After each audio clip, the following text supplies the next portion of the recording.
आनंद में मरने का सीन राजेश खन्ना का था और अमिताभ को बतौर डॉक्टर उसके लिए भाग दौड़ करनी थी, लेकिन लोग मरने वाले को भूल गए और डॉक्टर की भाग दौड़ सबको याद रही। और वहीं से बॉलीवुड को उसका सबसे बड़ा सुपरस्टार अमिताभ मिला।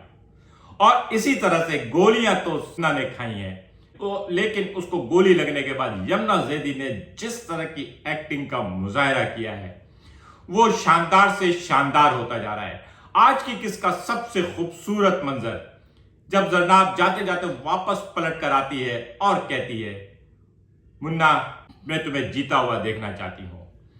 खलीलुर रहमान कमर साहब जो है ना, डायलॉग के कचोके भी लगा रहे हैं। मर्द की जेब में उसकी कमाई होनी चाहिए, कीमत नहीं होनी चाहिए। दोस्तों, आज की किस का रिव्यू से पहले मैं आप लोगों से ये बात, आप लोगों का शुक्रिया अदा करना चाहूंगा जिन्होंने जेंटलमैन के रिव्यूज को इतना ज्यादा पसंद किया। अमूमन में इंडियन फिल्मों और वेब सीरीज के रिव्यू बनाता था, उसको लोग पसंद करते थे, नापसंद करते थे।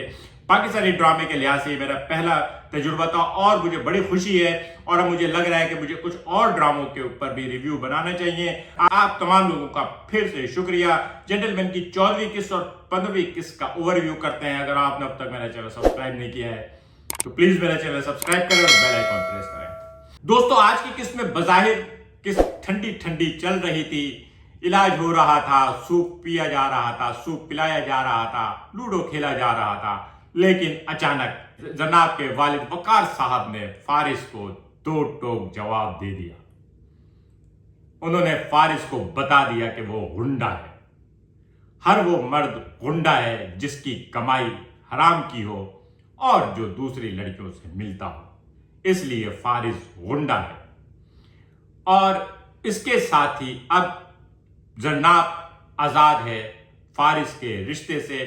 और उधर मुन्ना के बारे में जो उसकी पिछली किस्म में जो अफेक्शन थी, अब वो वाज़ा तौर पे इश्क में नजर आ रही है। और अगर जरनाब और हुमायूं सईद का शुरू हो गया तो ये ड्रामा सीधा सीधा सा लव एंड वार बन जाएगा, क्योंकि फारिस तो बहुत बाद में आता है। पहले इनका जालिम समाज जो है वो कोई आम छोटा मोटा जालिम समाज नहीं है, वो कोई चच्चा पुप्पा वाला जालिम समाज नहीं है, बल्कि वो शहर का सबसे बड़ा गुंडा रहमती भाई है जो खुद जरनाब से शादी करना चाहता है। और वो अपनी आंखों के सामने अपने ही एक पंटर को अपनी पसंद के साथ शादी करते हैं और अपनी पसंद के साथ इश्क लड़ाते कैसे देख सकता है।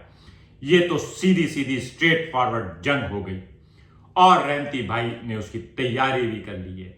उधर अगर प्रोमो की तरफ गौर से देखा जाए तो जब रहमती आया है तो जरनाब ने साफ कह दिया है कि मेरी इजाजत के बगैर तो तुम नहीं मिल सकते। जंग शुरू है, तबल बज चुके हैं, लेकिन अब मुन्ना अकेला नहीं है। वो जो YouTube पे चैनल है ना, जो खबर कुछ भी नहीं होती लेकिन बाहर थंबनेल पे बातें लिखी हुई होती है, हंगामा, चीखम चिल्लाई, 48 घंटे अहम, तो उनके एक और टाइटल होता है बड़ों की बैठक। तो आज की किस्त में बड़ों की बैठक भी लग गई है और बड़ों की बैठक ने यह फैसला किया है कि जो मोहब्बत में पड़ जाए वो धंधा नहीं चला सकता। लेकिन उनको ये क्या पता कि जिसको वो मोहब्बत करने की वजह से हटा रहे हैं और जिसको वो लगा रहे हैं, वो जो लगाने वाला है वो तो अब सिर्फ और सिर्फ जो कुछ भी करने वाला है वो मोहब्बत में करने वाला है। अगर वो धंधा करेगा तो भी मोहब्बत में करेगा। अब अगर वो गुंडा बनेगा तो सिर्फ इस वजह से बनेगा क्योंकि अगर वो जेंटलमैन बन गया तो फिर तुम रहमती भाई की एक गोली उसके लिए काफी है। और उसको तो जरनाब ने कहा है उसको जीतते रहना है। और इस बार खलीलुर रहमान कमर साहब अपने हीरो को जीता रखेंगे। अगर मरेंगे तो हुमायूं सईद और जरनाब दोनों मरेंगे, वरना दोनों ही जिंदा रहेंगे। ये मेरी एक प्रिडिक्शन है। देखेंगे आगे आगे आगे जाके क्या होता है। ऐसा नहीं है कि हुमायूं सईद साहब हल्के जा रहे हैं। हुमायूं सईद बहुत बड़ा नाम है। हुमायूं सईद पाकिस्तान का सुपरस्टार है, ड्रामों का भी सुपरस्टार है और फिल्मों का भी सुपरस्टार है। हुमायूं सईद की कभी कोई फिल्म भी नाकाम नहीं हुई और हुमायूं सईद का कोई ड्रामा भी नाकाम नहीं होता। कोई थोड़ी बहुत नरम गरम चल गई हो, लेकिन बहरहाल बिला शिरकत और गैर है। हुमायूं सईद पाकिस्तान में मीडिया का सबसे बड़ा नाम है। फवाद खान ने the legend of Maula Jatt deliver करके एक हलचल मचाई है। फवाद खान के ड्रामा और फिल्मों में इतना डिफरेंस है कि इन बिटवीन दैट लोग जो है भूल जाते हैं। तो हुमायूं सईद को अगर कोई चैलेंज दे सकता है तो वो फवाद खान है। फवाद खान की इस वक्त कोई सीरीज तो जाहिर है नहीं। अलबत्ता बरज़ख शुरू हुई है और बरज़ख का रिव्यू अगली बरज़ख की दूसरी किस्त के बाद बरज़ख का भी रिव्यू शुरू करेंगे। इसके लिए आप तैयार रहिएगा। आज की किस्त में मोमेंट्स मोमेंट्स और मोमेंट्स। हर बार जब जरनाब और हुमायूं सईद एक दूसरे के सामने आए हैं, वो मैं अक्सर एक बात कहता था कि फिल्मों के अंदर बगैर कुछ कहे सब कुछ कह देने वाला जो सीन था, उसमें मुझे कुछ कुछ होता है। मैं जब शाहरुख खान और काजल दोबारा एक दूसरे के सामने अचानक आते हैं और जो उनके फेस एक्सप्रेशन थे, मुझे लगता था वो क्लास है। आज की किस्म ऐसे बहुत सीन है जब जरनाब और मुन्ना ने बगैर कुछ कहे सब कुछ कह दिया। बहुत सारी बातें सिर्फ आंखों से कही जा सकती हैं और एक्टिंग की क्लास और एक्टिंग की जो एक्टिंग, शानदार एक्टिंग का मुजाहरा किया है, खासतौर पर हुमायूं सईद साहब का भी देखने का। हुमायूं सईद को आप पाकिस्तान का शाहरुख खान कह सकते हैं। अगर शाहरुख खान बाहें फैला के मशहूर है, सिग्नेचर स्टाइल है, तो हुमायूं सईद का भी देखने का स्टाइल जो है ना, वो उधम है। और यमुना ज़ैदी को तो मैंने आपको बताया कि मुझे उसकी अदाकारी ने बहुत इंस्पायर किया है।